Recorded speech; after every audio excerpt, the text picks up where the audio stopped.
Building confidence when you feel like an imposter.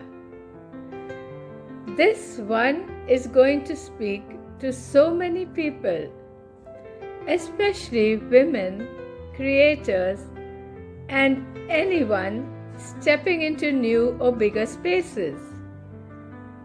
The key is to blend honest vulnerability with practical wisdom, which you do beautifully.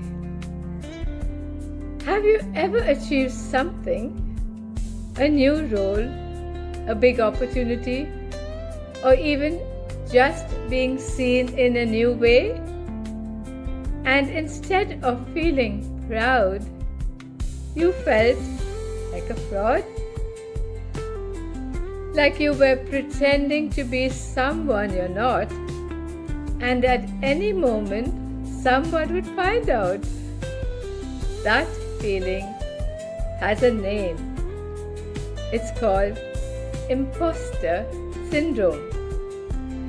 And I have felt it often. And here's what I've learned.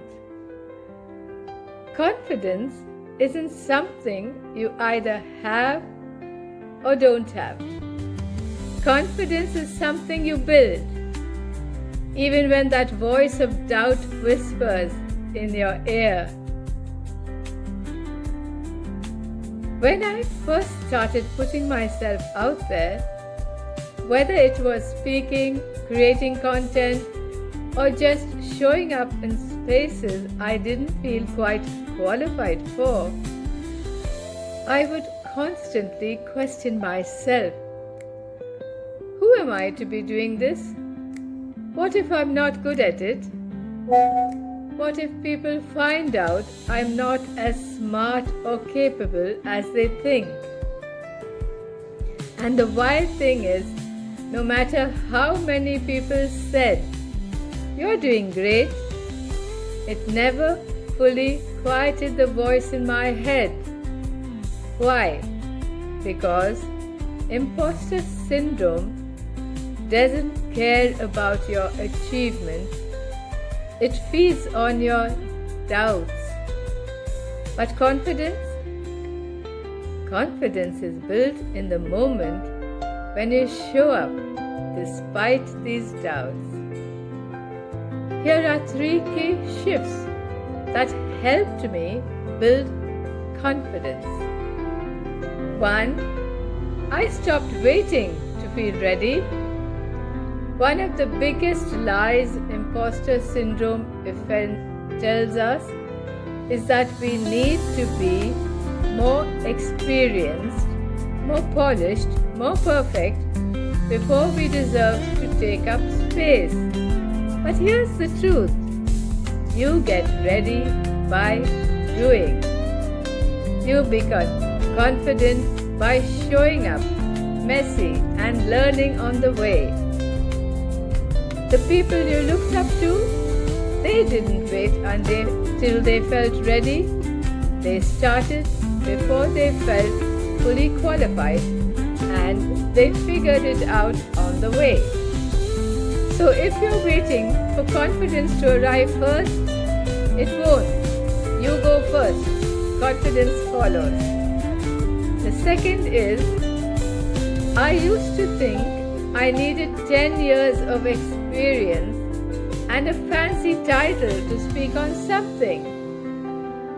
But you don't need to know everything. You just need to share what you know and from where you are. If you've overcome something, learned something, or even just a unique perspective that you have value. You are allowed to be both a student and a teacher. You can be learning and still be helpful.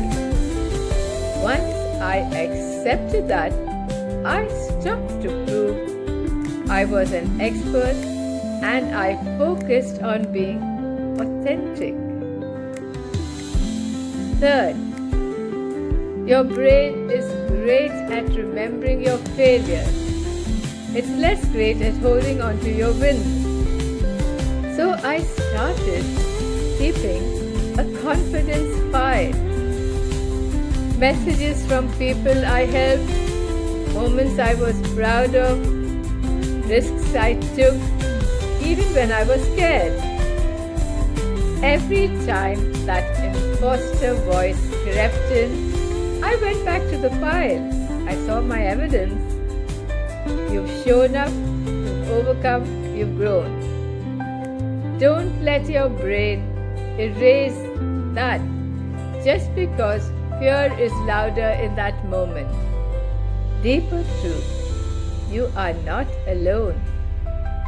Here is something no one ever tells you.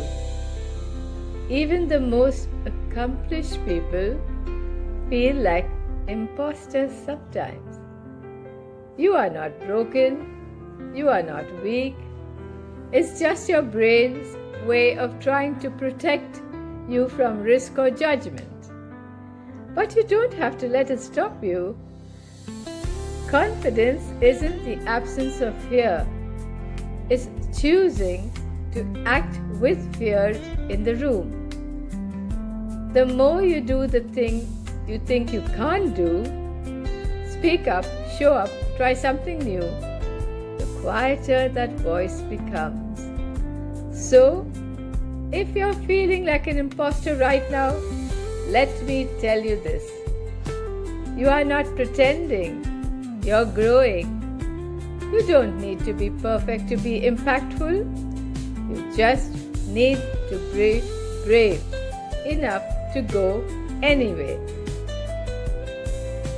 And maybe today is the day you stop waiting to feel ready and just take the next step. So, this is how you go about everything I told you.